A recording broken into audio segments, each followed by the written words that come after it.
Well, ladies and gentlemen, hello everybody tuning in. Welcome to our webinar. This webinar, Start Early, Grow Steadily, Investing 101 for the Young Adult. I have a very distinguished panel joining me here today. Now, this seminar is brought to all of you jointly by CPF and Money Sense. Now, before we officially get started, I want to share a bit more about housekeeping announcements for all of you as well. All right, so we do have a slide that we're going to bring up here for all of you. So the chat function will be used to broadcast messages. You can also submit any questions that you have for any of our panelists through the Q&A tab.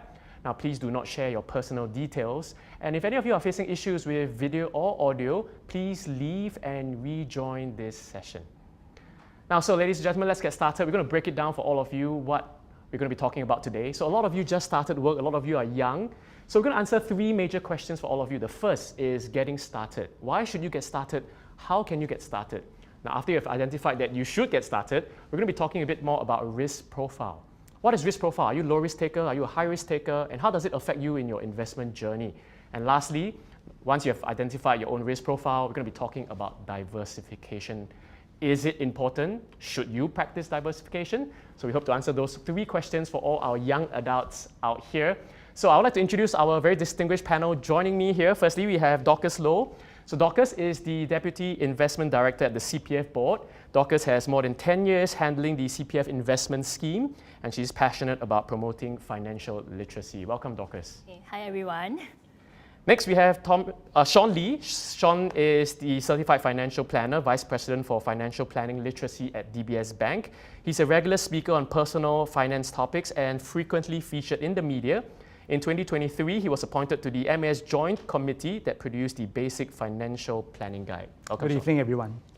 And lastly, we do have Thomas. Thomas Chua is the founder of Steady Compounding. His newsletter has more than 12,000 subscribers, and his following on X is 83,000.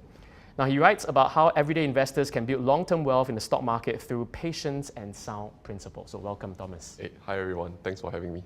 Great. So I want to start this panel with a question for our three panelists, right? So looking back at your investment journey, I'd like you to tell our audience tuning in today, first question would be, what age do you get started? And second is, looking back, what is one thing that you would do differently? Maybe we start with Dorcas first. Okay, wow, that's probably like quite some time back. I think I get started my investing in the late 20s, maybe about 29. Yeah, but now thinking back, I felt that I could have started much earlier, maybe 1 or 2 years after I started working, because I had this thinking that I need to have a huge sum of money before I can start investing. Yeah, but eventually I find that actually you can do so bits by bits every month. Yeah, so that will help to build out, like, through the power of compounding. That's a great point, right? So, whether you must invest a large sum or whether you can start small, right? So we're going to cover that a bit later on as well. So Sean, what's your take on this? I started investing when I was 28 years old, and at the time, I invested in a stock, not fully knowing what I was investing into, and I kind of lost 20% of its value just 2 weeks later, and I sold it at a loss. Looking back, I wish I had done a lot more research and done my homework before investing in it. So doing due diligence is something important as well that all young investors should consider also. Thomas? Yeah, so I first learned about compounding and the benefits of compounding when I was 15. So that was when I wanted to start. What I did back then was I went door to door to knock at different brokerage houses to try and open an account. But every one of them said, no, you can't, right, until you're 18. So I've officially started investing at 18 years old. The moment I turned 18, I went to open a brokerage account. And I remember the moment I opened my brokerage account and put money in, I remember it was $2,500. One of the biggest mistakes when I think back and reflecting, and I think many of the readers or viewers can relate to today is, I was checking the stock price every 15 to 20 minutes. And this was during the time whereby, I don't have a brokerage app. It wasn't on the phone. So I have to open up my laptop, log in, and then take a look at the stock price. But the problem with that is that whenever I'm looking at all these flashing prices, there's usually a call to action, which is not very healthy when it comes to compounding, because I would have itchy fingers and want to do something about it. And when it comes to growing wealth, it is a lot like, the saying, they say investing is like a bar of soap. The more you touch it, the smaller it becomes. So, one of the things I would do if I were to go back and start again, is avoid looking at the stock prices so much, right? Once you invest, you want to leave it for the long run. So there's a lesson on compounding, right? So Albert Einstein was the one who said that compounding is actually the eighth wonder of the world. And we hope to break it down for all of you a bit later on as well, why compounding is important. And very diverse experiences from our panel. We got somebody who started 29, 28, and also at 18 years old. Does it make a difference? We're going to get to that in a bit as well. So let's get started now. So the first topic I shared earlier on that we're going to get started with would be why should you get started and how should you get started, right? So I'd like to throw the first question over to Sean, right? So for our friends who just started working, they just got their first adult money, right? What are some considerations that they must have in order to start investing? So congratulations to our viewers at home if you have just graduated and started on your first job and receiving your first paycheck. I remember when I received my first paycheck, I was really excited. I've not seen my bank account figures jump that much before. I took my first paycheck, I treated my family to sushi day, I remember, and then I finally gave my parents an allowance. I was really happy to do that because they've all along gave me an allowance, and finally I could give them a significant allowance, and then I've tucked the rest of the money aside. Now, for young adults, if you're thinking about what to do with the sum of money that you have, and you're thinking about investing with them, it's important to build the foundations of your financial plan first. So just like building a house, you would have to set up the foundations of your house first before building the walls and the pillars. If not, the house would come down crumbling quite easily. It's important to build the foundations of your financial plan first. So how do you go about building these foundations? There are three main components. First, you want to build up a pot of emergency funds.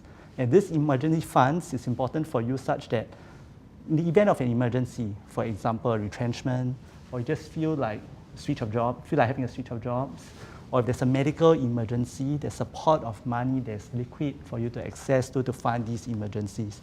How much should you save for your emergency funds? At least 3 to 6 months of your monthly expenses. But if you're a gig worker and your job is not so stable, you may want to set aside at least 12 months of your monthly expenses for emergency funds.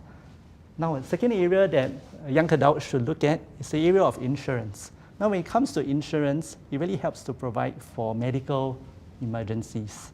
So, for example, in the event of hospitalization, having a suitable medical plan and something that can fit within your budget can help to pay for any unexpected hospitalization bills or surgery that comes along. Another area is critical illness. And for critical illness, it covers things like cancer, heart attack, or stroke. And those things do not just affect the elderly. It can happen, unfortunately, to anyone. Providing for the area of hospitalization needs and having critical illness covered would set you up with the second pillar, a second area of building a strong financial foundation. Now, the third area that you want to look at is to stop leakages from coming out from a plan. So if you have viewers at home, if you have any personal loans or credit card or high pay interest loans, you really want to pay that off first because those the interest rates that are being charged on them are really high. And for if you were to start investing in with funds that you could pay them off, your investments may not generate a high enough return to pay off those interests. So having those areas put in place before you start investing will put you in a much better state when you start investing and provide you with a much positive investment experience. Great insights, right? So firstly, of course, you must have emergency savings, 3 to 6 months, gig workers about 12 months. You must have insurance coverage as well, just to get things going. For our young friends who just started working, right? So follow-up question for Sean, right? So, I've added up money for the first time, right? I just want to go travel. I want to, YOLO. Why is it important for us to think about insurance and emergency savings first before starting investing? Yeah, so perfectly fine. I mean, youth is one of the best times. You have the energy, you have the strength to go and do the things you want.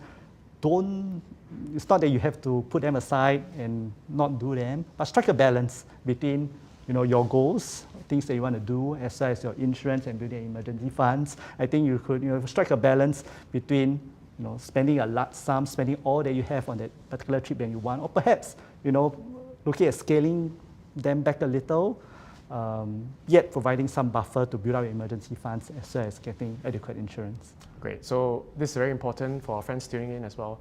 Now I want to shift the conversation now to Thomas, right? So Thomas, you mentioned you started at 18 as compared to the other panelists starting at 28. So why is starting early such a huge advantage? Yeah, I mean, I fully agree with what Sean said, because when it comes to investing, right, the number one rule is we want to take care of the downside first so that the upside can take care of itself. And whatever Sean just said, right, the emergency fund, insurance and all that, is the number one thing anybody should take care of first, even before we start investing.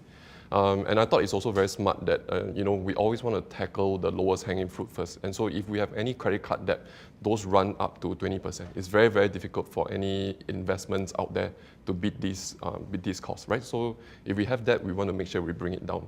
Now, then this brings me to the other topic, whereby why is it so important to start early? Why is it so important to start as soon as we can?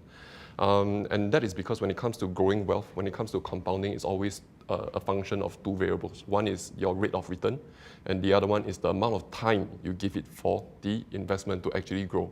And consider this example, right? Two friends, both of them put $500 over 30 years. Both of them earn 8% returns every single year, right? Not a single one of them put a cent more after that 30 years. But just one difference. One of them started at 25, and another one started 10 years later at 35, right? Both of them put for 30 years. And what's going to happen when they are both at 65 years old is that the person who started at 25 is going to have more than 2 times the amount of wealth than the person who started a little bit later, right? Because when you put your money to work way, way earlier, the money, starts to go to work and it grows itself, right? It's going to start to compound. And when we are able to do that, it's going to do a lot of the heavy lifting later on in life, right? And I always like to give this example. We look at Warren Buffett, one of the best investors today in the world, one of the richest as well. But if you were to look at the amount of wealth that he has, over 99% comes after 65 years old, right? So investment is going to be very, very heavy back-handed. But what's most important is that when we start early, it's like rolling a snowball down a very, very steep hill, right? The steeper the hill, the bigger it is going to get, right? And the earlier we are able to let it do the heavy lifting rather than us having to put in so much. Compounding is really such an important thing, right? So you started at 18, they started at 29, so that means you're going to have twice their money at 65, so congrats. Now, but for our friends who just started working, right, they might not have much disposable savings left. How much is too little to get started? Yeah, I think that's a very important question because, when I first started, the reason why, I only had 2,500 when I first started, and most of it is put into just one asset. And the reason is because back in those days, right, the brokerage fees is very, very expensive. There's a fixed variable, usually around $50, and a variable component, which is quite high percentage. But nowadays, because of the amount of assets that's out there has been a lot more advanced. There's a lot more improvement to this area. You can start for as low as $50, right? And you're able to invest, monthly, so on and so forth. And to be honest, I think it's even better if we start with smaller amount, because one thing that cannot be taught, right? You cannot read this, you cannot learn this from talks or anything, because it's the one thing that we must experience for ourselves is volatility, right? And we want to learn how we behave after we invest in any asset. If the stock price draw down, how do I behave? Do I start running for the exit, right? And that is one of the most important, because if we don't know ourselves, then the market is a very expensive place to find out. So what we want to do is we start very, very small. We learn how we behave, and then from then on, then we determine what kind of asset class we want to go for. That's a great point as well, right? It all boils down to risk profile, which we'll cover very shortly as well. But I want to move to Dorcas now, right? So Dorcas, CPF, a lot of people say, yeah, it's for the old people. I'm so young, why should I be concerned about CPF, right? What's your take on that?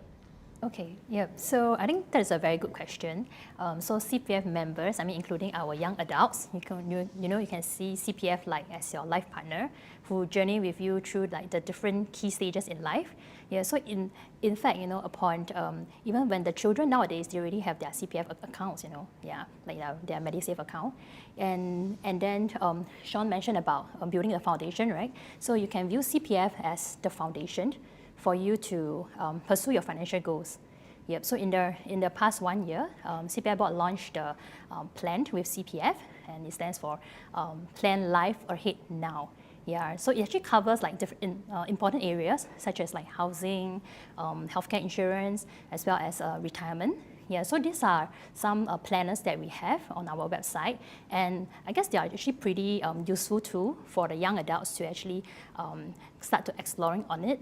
Yeah, so I actually encourage our young adults to go on the website, and start using these tools to plan out these important areas.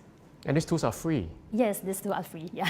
Great. So something to consider about, right? These tools that Dorcas just mentioned. Something to, as I can summarize what our speakers spoke about for the first topic, right? Which is really to have different baskets for different things, right? Have protection, have coverage, have emergency savings before you start investing, and no sum is too small, right? $50. You can start with $50 every single month. And also Dorcas also shared on CPF journeying with you as well, right? So for our friends working in a full-time job, you will contribute to CPF. You have employer's contribution as well. So CPF is there to help with your journey, with your investing journey as well. Yes, through all the key milestones. Of course. Yeah. Yeah, and I fully agree with Dorcas on the importance of CPF. For many young adults, as they purchase their first home, they may take up the biggest loan that they could be afforded, or they could spend all of their ordinary account contributions on their monthly mortgage, not knowing that this CPF OA is really their money, and this would be an important pot of gold, a CPF, that would be really crucial for their retirement as it streams out a lifelong income. Yeah, and it's compounding as well, Yes, CPF, yeah. OA, and SA. I want to move the conversation now to our second topic, right? Hopefully we've convinced all of you why you should get started. If you are just got started working, no sum is too small, right? So Thomas earlier on gave the example of somebody who started at in let's say 18 versus 28 years old. At 65, one of them will have doubled. The person who started at 18 will have double the person who started at 28, right? So it is important to get started early. Now, so from there, once you're convinced that you should get started, then we should be talking about risk profile now, right? So Sean, if you can break it down for us, what exactly is risk profile and how does it affect us in our investing journey? Right, so really risk, I feel, it's about the amount of losses you can take in your portfolio or in your investment value before you feel uneasy about that loss, before you decide to sell some, or if not, you sell all. So it's if you're thinking about having an appetite, right? It's the amount of food you think you can eat before you kind of like throw up. So let me just take for example. So if you're a conservative investor and you take on an investment instrument that's too much, that's too risky for you, what happens is that when that investment instrument pulls down in value, the conservative investor would panic. You end up selling your particular investment instrument you are invested in, rather than staying with with the investment instrument through your intended time horizon that you wanted to stay invested for. Hence, you realize the loss. On the other flip side, if you're able to take more risks and you are able to take more risks with your investments, and then you invest in something too conservative, then you may not realize actually more returns that you can take when you invest in something more risky that will provide you with higher expected returns. Now, when you look at risk, I find there are three components which we can frame risk. First is your need to take risk, right? So if for most young adults, I would think that your need to take risk is high because you have not saved up a lot for your retirement nest egg. You need to take more risk in order to achieve your goals. Yeah. The next part is on your ability to take risks. And in terms of ability to take risks, there are a few components. One is the time horizon that you have. And we've spoken at length about young adults having a long time horizon. That actually increases your ability to take risks. Another component is having sufficient insurance coverage. And like I've shared earlier, if you have enough sufficient coverage, in times when there is a medical emergency, then those insurance plans and coverage that you have can actually provide that payout. It doesn't force you to having to sell your investments at a bad time when you are realized at a loss. Another component of providing you an ability to take risks is also having a financial buffer, and that's where the emergency funds come in. Another important part to look at is also the stability of income for a young adult when it comes to investing. So if you have a very stable employment, you can expect a regular source of income coming in. That increases your ability to invest. But however, if your income is unstable and if you're in a gig industry, unfortunately your ability to take risks is a little bit lesser. So you've covered need to take risks, the ability to take risks, and then the final component is really your willingness to take risks. And that's the emotional part. How much do you feel like you want to take risks? So, many of this risk profiling questionnaires do cover all of these three, but if you are able to have an understanding of the amount of risk they can take, match to the appropriate investment instrument, that will allow you to have a more successful investment experience, realize the returns of the investment instrument they're supposed to give you. Great, thanks. That's a great breakdown on risk, right? So a lot to consider. This webinar is on investing, but I just want to share, because we've been talking about insurance as well. So for our young friends, the best time really to buy insurance is when you're young and healthy, right? Take it from me, right? So if you have a medical condition, then your insurance becomes a lot more expensive, and that will help lessen the money that you have towards investing, right? So important to buy insurance, have the basic coverage as we talked about. But of course, we're not going to touch so much on insurance because we're going to be talking about a bit more about investing. This is a 101 for investing, right? So I'd like to move on to Dorcas now. So CPF is risk-free, backed by the Singapore government, right? So in that case, if I have a high risk tolerance, based on what Sean shared earlier, what can I do? Okay, all right, so let's say if our CPF members are willing to take some form of risk, so we have the CPF investment scheme, which is the portfolio I'm working on, and we have various products under the CPF investment schemes, and I would say that they are pretty diversified because there's also we have the unit trust, we have shares as well as we have fixed income instruments. Yeah, but of course, at the end of the day, we also hope to caution, that as with all investment, it comes with risk. So, so members out there who are listening, we actually need to do some homework, find out more about the product, before going into investment. Yeah, but of course, for members who really do not want to take risks or they're not very comfortable in taking risks, it will be good to actually leave the monies in our CPF system. As you mentioned, right, we have a risk-free interest rates. Your ordinary account earns you 2.5% per annum, and your other CPF accounts earns you 4%. Yeah, and in fact, even for the government is also trying to help people to save more, and the government is also giving additional 1% for the first 60K inside the CPF accounts. Yeah, so I guess if you have a 3.5% and a 5% per annum, it's probably pretty decent by not doing anything. If let's say you are considered a risk-averse investors.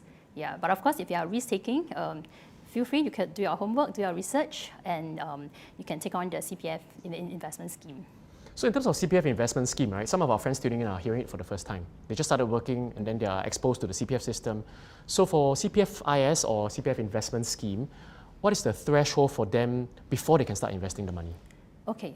Yep. So in order to invest under the CPF investment scheme, you need to have at least 20,000 in your ordinary account, and beyond which you can invest using your ordinary account savings. And if you wish to invest using your special account, and then you need to have at least 40,000 inside your special account. So beyond the threshold, right, can we do a lump sum investment, or can we do like monthly investment, like dollar cost averaging type of investment? Oh, okay. So actually, there is actually no restriction on whether should it be a lump sum investing or whether it should be a regular kind of investing. It's really up to individual on like how much money do they have at that point in time and how comfortable they are doing it. Yeah, I mean, of course, if you do it as a regular investing, it does build some form of discipline. Yeah, and then you can not think too much about it. And of course, if you do a lump sum investing, I mean, there are different views. Yeah, you got to see like the timing of the market and so on. Yeah, so it really depends on which investment views do you subscribe to. Yeah, so the short answer is we do not prescribe it. So for all our friends out there, if you're getting CPF for the first time, this is something that you can consider once you have enough CPF savings, as you heard from Dorcas, 20,000 in your OA, 40,000 in your SA. Beyond that amount, you can use it to do investments, right? So it's up to you to do a bit of research, do a bit of homework as well. Remember, due diligence is very important as well, as you heard from our speakers earlier on as well. But I also just want to add on a caution is that provided they feel like they are confident of beating the risk-free rates. Yes, of course. And the risk-free rate in SA is quite hard to beat, if you ask me. It's a pretty good interest rate, risk-free from the Singapore government. government, right? An extra 1%, as you mentioned, at $60,000. So, I want to move the conversation now to different life stages, right? A lot of our friends here just started working. Maybe perhaps their future plans would be having children, buying a home. Does our risk profile change, Thomas? Yeah, I mean, absolutely. So when it comes to growing wealth, right, we often think about risk in terms of mistakes of commission. That means mistakes we actually make. Maybe we lose money in a certain type of investment, so on and so forth. But I think there's another aspect to it, which is mistake of omission. That means things that we did not do. So I think, what Dorcas and what Sean today, they touched on, a great variety, including the CPF instrument, which is essentially risk-free, but giving you 4 to 5% in terms of interest. So when it comes to, managing investments like this, if your risk appetite is very, very low, then we go for a safer instrument. But, what's most important is that we actually take some form of action, because if we were to just leave our money in the bank, it is just 0.5%. As we've seen in recent years, inflation is rearing its ugly head, right? So if I were to look at, Kaya toast set, pre-COVID, it was like maybe $4. Now it's around $6.50. Right, so inevitably, whether we take action or not, things are going to happen, right? So that's when we want to decide, what's the appropriate amount of risk for us to take. Then, of course, it comes to if I'm younger, right? If I just started work in my 20s today, then I would definitely put a little bit more money towards the equity side, right? Because the longer my time horizon, the longer I can stay in the market, right? But again, if I'm risk averse, if I cannot tolerate any form of volatility, then I have to be honest with myself and put it towards the more safer side, be it CPF, be it SSB, or be it T-bills. Especially if you have a big wedding coming up you're saving for, or you have a trip you want to go, or renovation, down payment, right? Then you want to set aside this money in very, very liquid assets, right? So for me personally, if I want to save for very, very big expense, right, I usually put them in just SSB, right? So that I don't invest money I would need in the next 3 to 5 years. So, this is an investing 101, right? So I want to break it down for our friends tuning in. You mentioned SSB, you mentioned T-bills. Can you explain what those are? Yeah, so that's a great question. When it comes to SSB, I really like that instrument. One thing is because it's AAA. SSB, firstly, Singapore Savings Bond. Singapore Savings Bond, backed by the Singapore government. And the best thing about it is that it gives you the flexibility of taking out the money with 1 month notice and $2, right? So back when the interest rate was slightly higher, so there was a period of time in Singapore whereby, not just Singapore, the entire world, we were having high inflation, so interest rates started to rise, right? So, I felt back then it was a good time for me to put down some money to make sure I don't invest this money I need over the next 5 years in the stock market. So I park it in the SSB and lock in the interest rate at higher rates, right? And this is fantastic because I get to lock it in for the next 10 years. But if I were to need the money for whatever reason, maybe it's a down payment, maybe it's an overseas trip, I can just liquidate it and take it out. So this is the flexibility of SSB. Of course, interest rates have come down a little bit, globally. Then when it comes to T-bill, they comes in both 6 months and 1 year. Treasury bills. Treasury bills, right? So it's very, very short term. You put in, then after that, when it expires, you get your money out again, right? Yeah. So these are the difference between SSB and T-bills. Yeah. So basically, plan for your major life milestones. If you are saving for a home, perhaps do it in something safer. As Thomas mentioned, if you are saving towards your wedding as well, can put it in something safer as well. So in that regard, should a young investor think about different buckets then, right? One bucket for safer instruments, perhaps maybe like I'm going to get married, so this needs to be a bit safer, and then maybe another bucket, a bit more risk, equities, long term. Should they be thinking about something like this? Yeah. This is a very important consideration to have. So I would always recommend people to sit down and really try and look, at least 3 to 5 years ahead. What are the major life events you have? And this is, of course, after we have taken care of whatever Sean mentioned earlier, all your emergency fund, all these are settled. Then we want to look at the next 3 to 5 years. If we have big expenses, then we want to make sure we set aside this cash in very, very liquid, very, very safe instruments so that we make sure we only invest money that we don't need over the next 5 years minimum, right? Because when it comes to the market, especially, we do not know over the next 3 months, 6 months, 1, 2 years, what will happen, right? It may decline, it may go up, we do not know. But what we don't want to do is we don't want to cash out at in opportunistic moments, right? We want to make sure we are able to put our money in and compound, right? So it's important to segregate your money accordingly based on your life stage. Great. So I want to bring the conversation back to Sean now, right? So I want to ask you to really define risk for all of us. What are some mistakes that our young investors shouldn't make in that case when defining their own risk profile?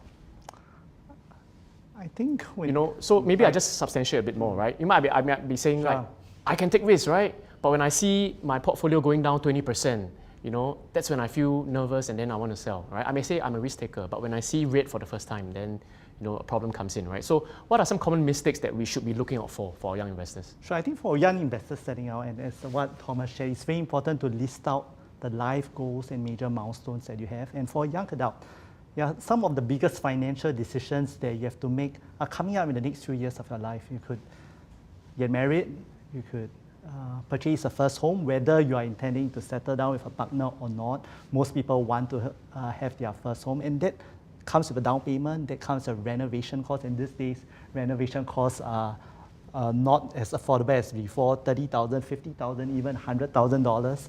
That's a significant sum of money to set aside.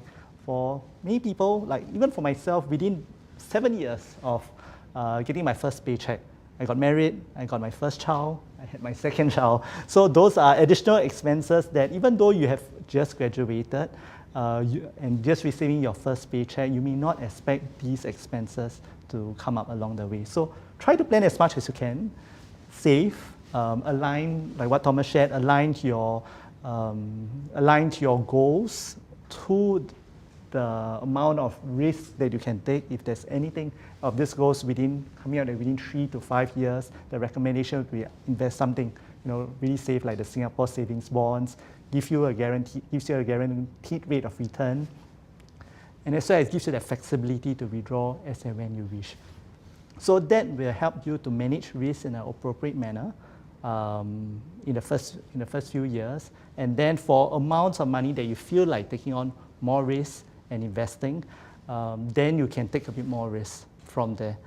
But doing so will allow you to calibrate the risk accordingly.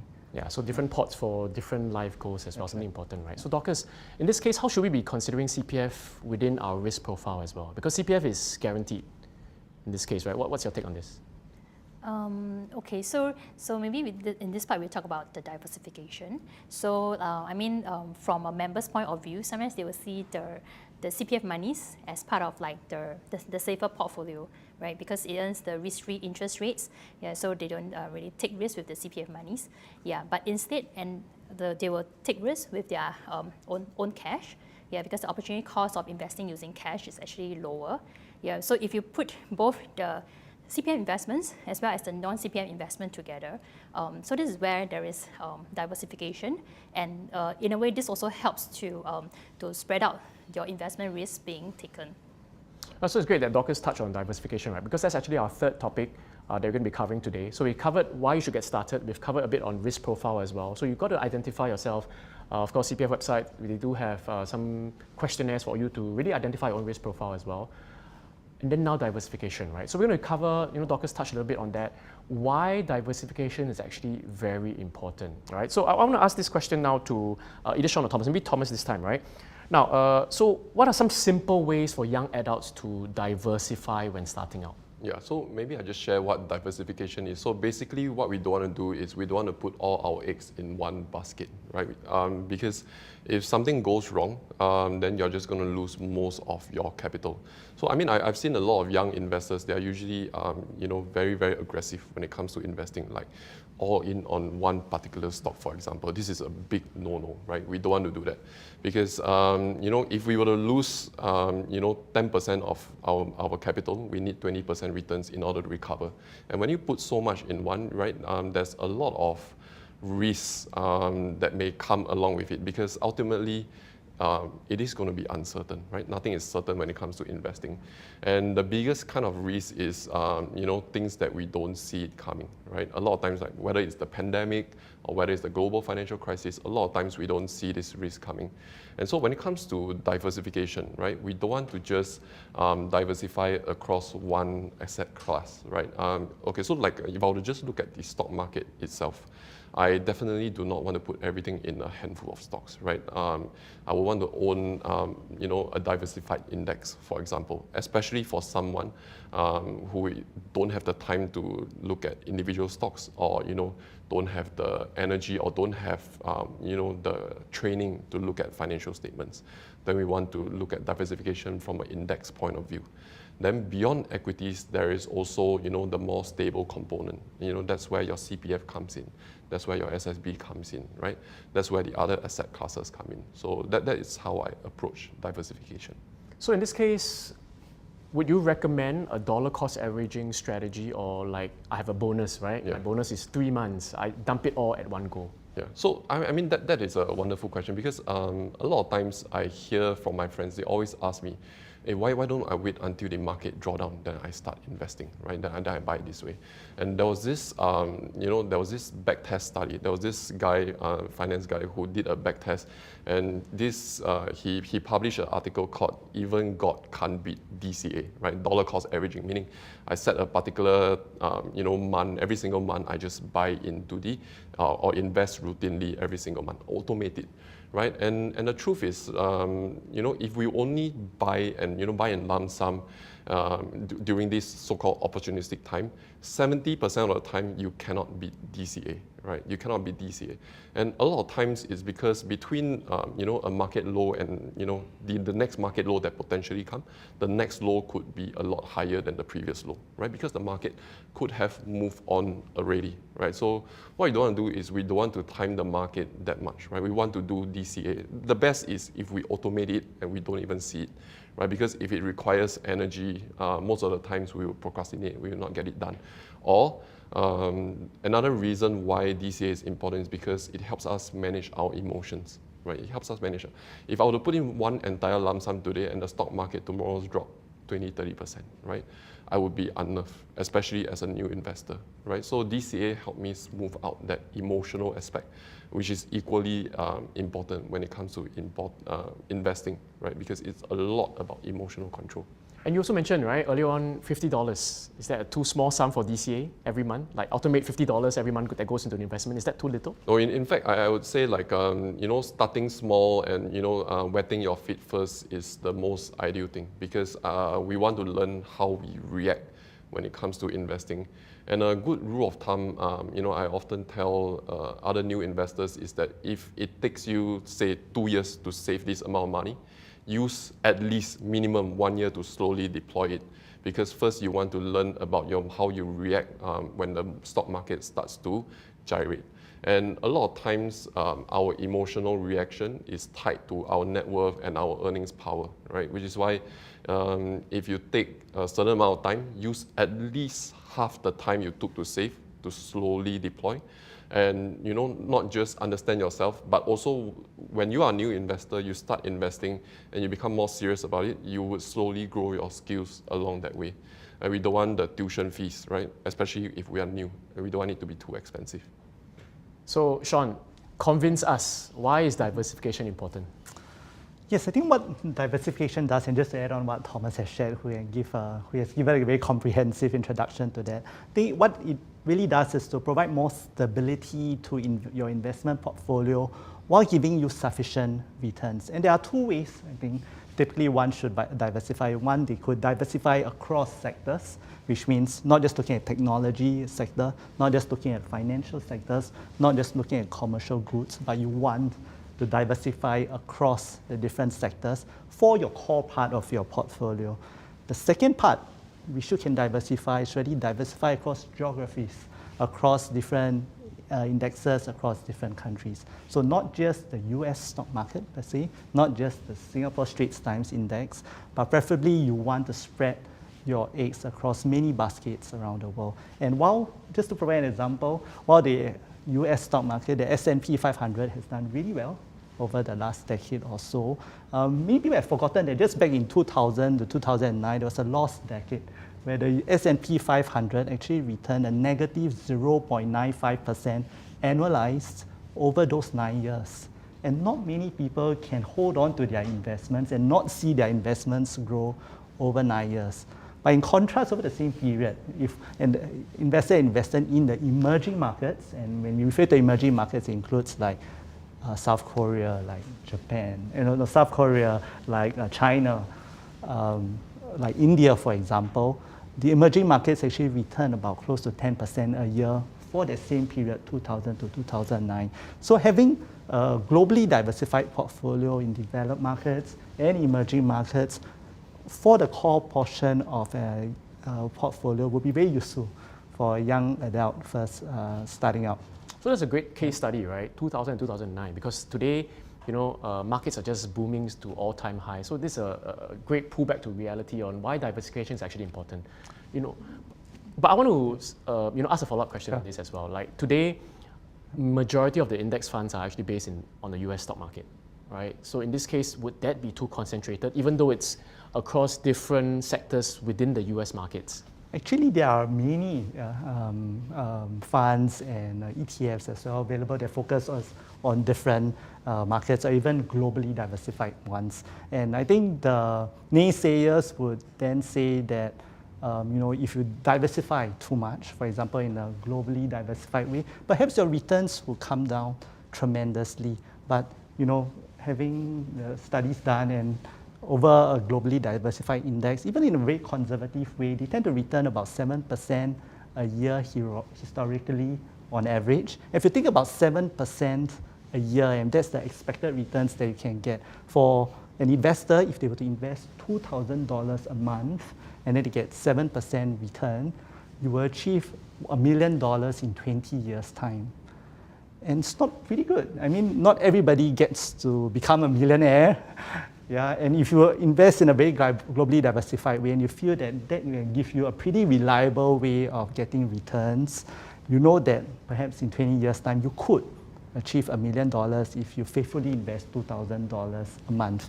But even if you don't have $2,000 a month, you set aside about $1,000 a month, then you could get to $1 million about 28 or so years' time, and you can reach that $1 million as well. So it's not all about maximizing returns at the same time for the core portion of one's portfolio, especially for important life goals like retirement. You may want to start with investing in a very globally diversified manner. And it's not to say as well that having particular tactical focus, or if you feel that perhaps now in this age you have a particular view of a certain sector that you want to focus on, you can't express it. But if you have extra money set aside, if you want to take perhaps 10 or 20% of your portfolio to focus on a particular sector, you can. Yeah, but for core portion of your portfolio, you may want to invest in something that's globally diversified and then get a more reliable rate of return.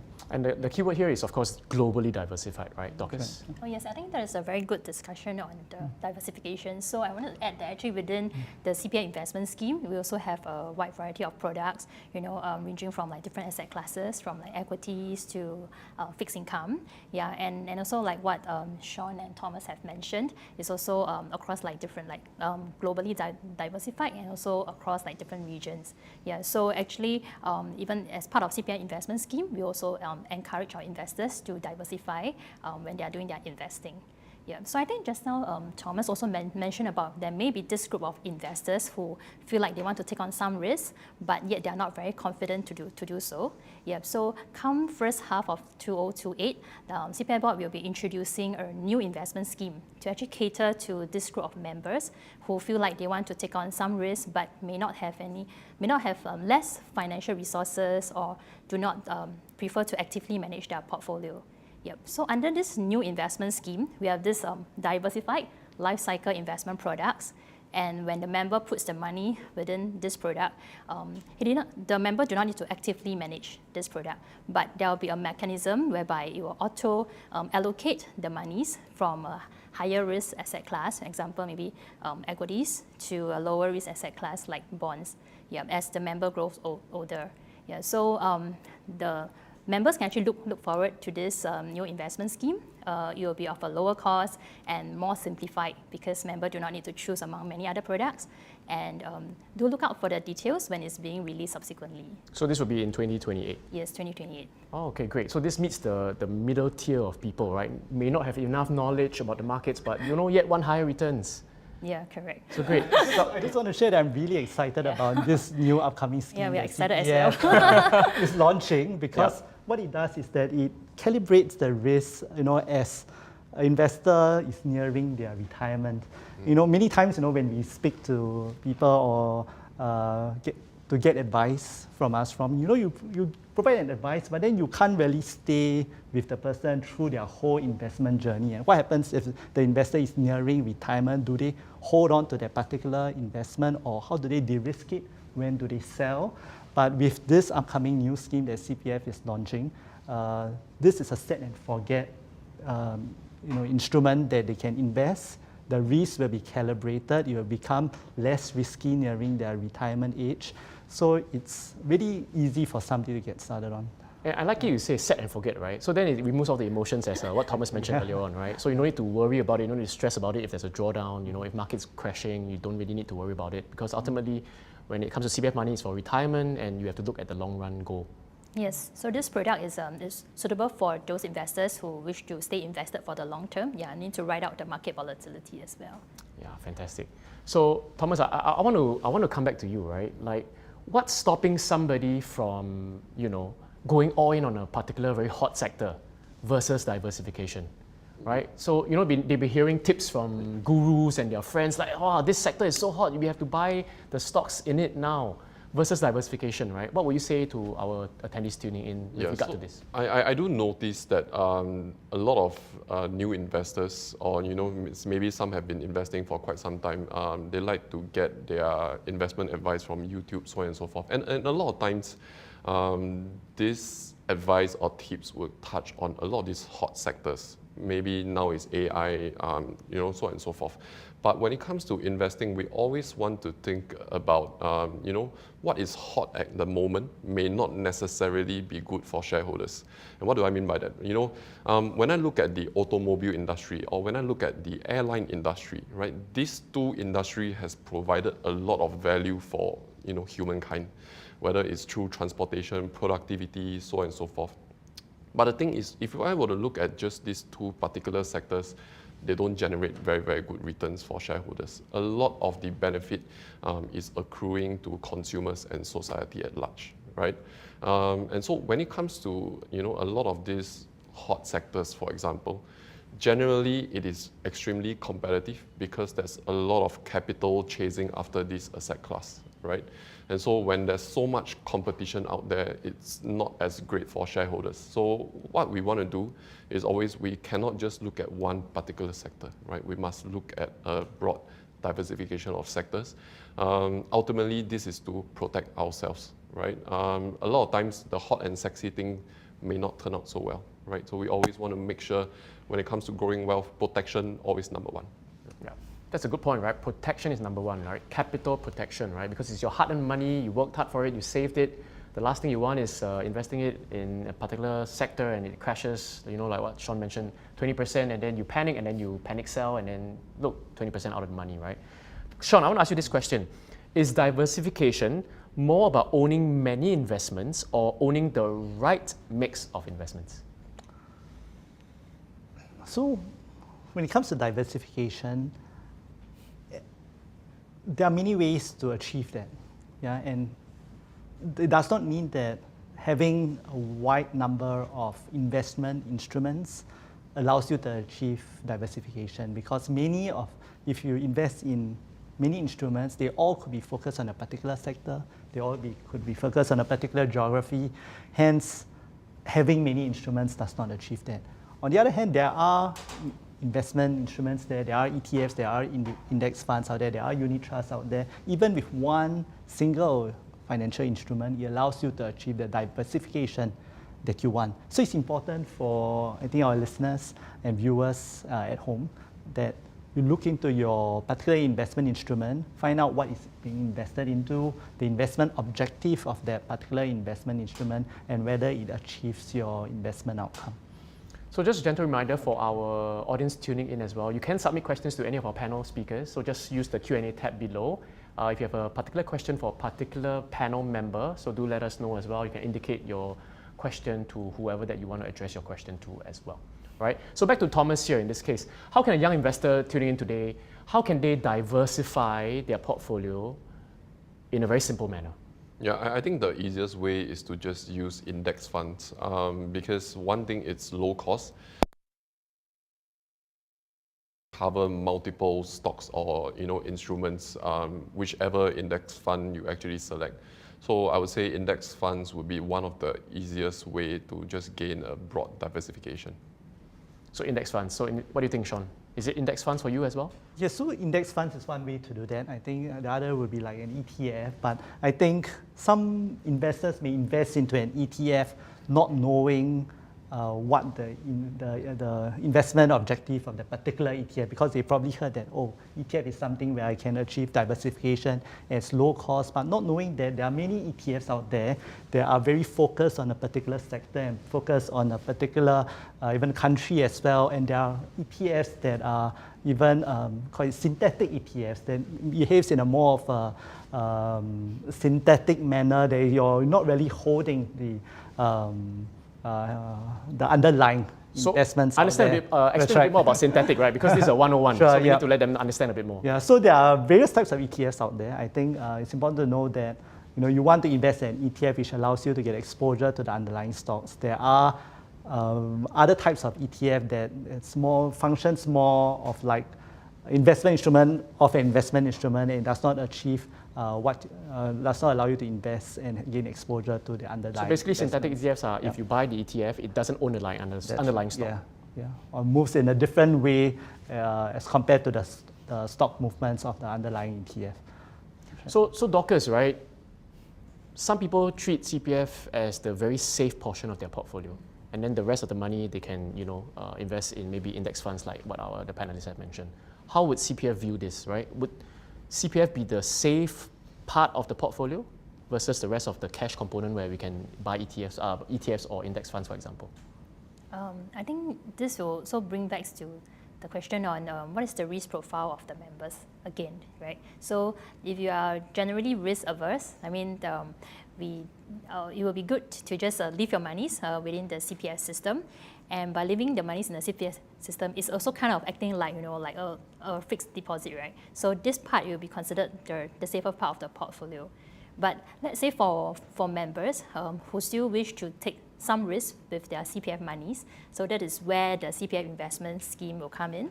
And of course, for CPF investment schemes, we also have index funds, we have ETFs, and members will need to do their research, to mix and match, piece all the portfolio together, so that there will be sufficient diversification, across maybe different asset classes, I can imagine some people already saying, oh, this CPF investment scheme, CPF approved investment should be good, should be safe. What's your take on that?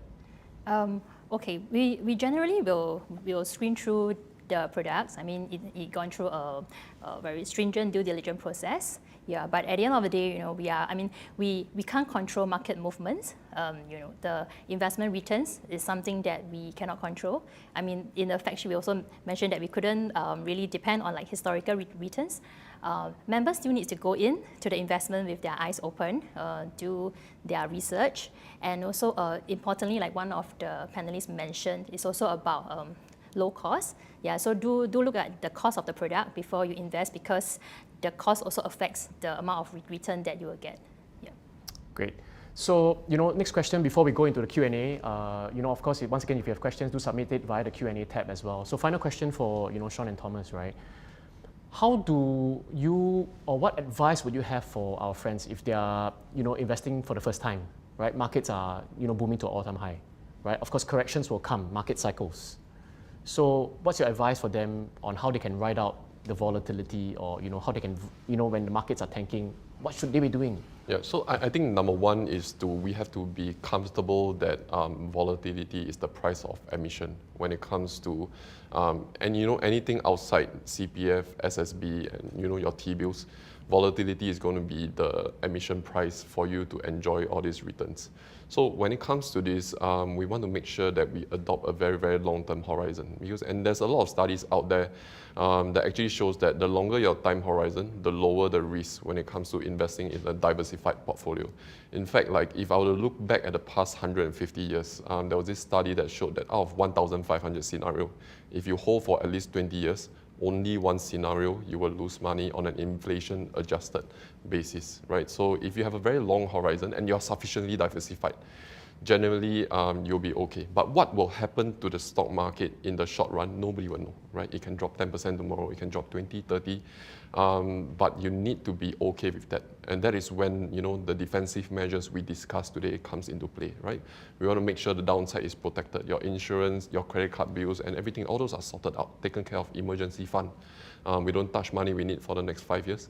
And then subsequently, this money that we put in, best if we automate it and don't look at it. Because for a lot of new investors or people who are very, we are all very busy, right?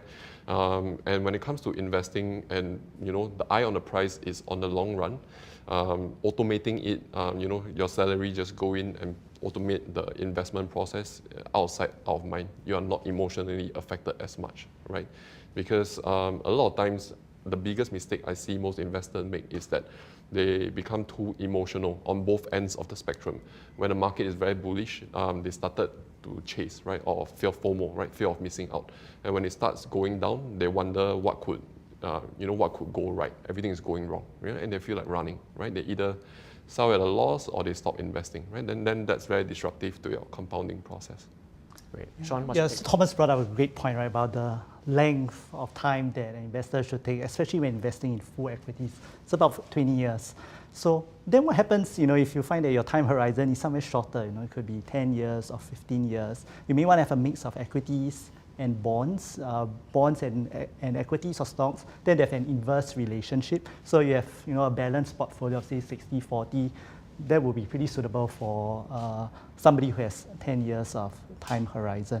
But at the same time, for an investor, think about how you feel like, if you see your portfolio dropping down by 30%, you will not know for sure, like what Thomas shared, unless you go through it yourself. But you don't have to wait for it to happen. If you can imagine your portfolio value going down by 30%, think about how you feel, think about whether you have sufficient financial buffers for you to go through that. For some investors, they do set some money aside when when their portfolio value drop. They do invest a little bit more because they have the confidence that when they invest in a very diversified way, the markets do go up over time because then you're participating in the capital markets. You believe in economic growth. You're believing in the wealth of nations. That's where we see that stock markets, if you invest in a very globally diversified way, it does go up over time.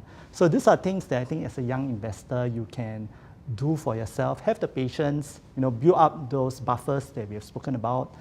Rehearse in your mind how do you feel when the stock market drops, and then have the patience of just staying invested and riding out for the long term. And I love this quote, right? Volatility is the price of admission. So that's something really for our young investors here to think about, right? So you must ride out the volatility. If you can, advice from our panelists, set and forget. Don't think too much about it. If that's for your retirement, leave it there, and then, don't worry so much, right? Because in the long run, the markets go up. In this case, that's what our panelists are saying, right? So I'm going to ask our panelists for one final takeaway before we end off this panel. So maybe we start with you. What is one tip to give to our friends here? Okay, so going back to the title of the webinar, encourage you to start early, start young, and as you said, no amount is too small. Yep. Great, thank you. And you started at 29, right? So yeah, maybe start early, right? Those of you, if you're 18 tuning in, oh my God, age is, you got the benefit of time. That's fantastic, isn't it? Sean? Let's say you should never lose sleep when it comes to investing. Be patient, learn about investing, learn about what works for you.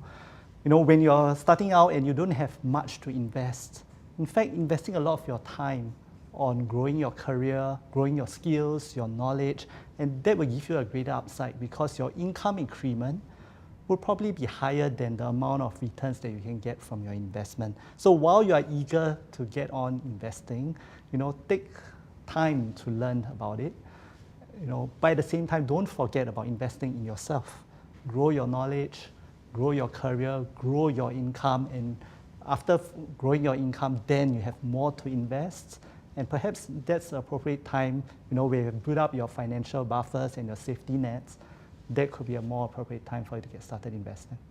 Great advice there, right? But you said don't lose sleep over investment, right? So I just want to ask a follow-up question on that. If I lose sleep over investment, does that mean it's too much risk? Yeah, there could probably be too much risk. That could probably be investing perhaps too much of what you are ready to invest. There could also probably be, you yourself not setting enough financial buffers for your near-term savings goal, your emergency funds. Great, thank you.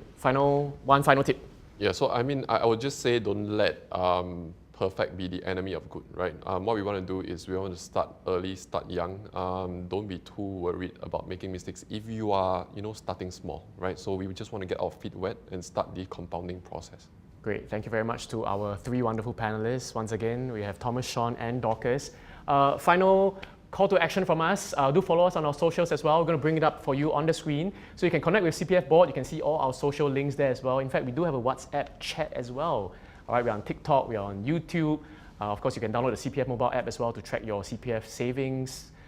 So that's CPF Board. And also, next one on Money Sense as well. So do connect with Money Sense also. Now remember, we're on Instagram, Facebook, and YouTube. And this is brought to all of you once again by CPF and also Money Sense as well. Great, so thank you very much to all of you for joining us. Start early, that's important, all right? Investing 101 for young adults. We hope you have some takeaways from today, and most importantly is to start taking action no matter what age you are. All right, so thank you very much to all of you for joining us. We're going to wish all of you a good night, so we hope to see you next time, everybody. Take care, bye-bye.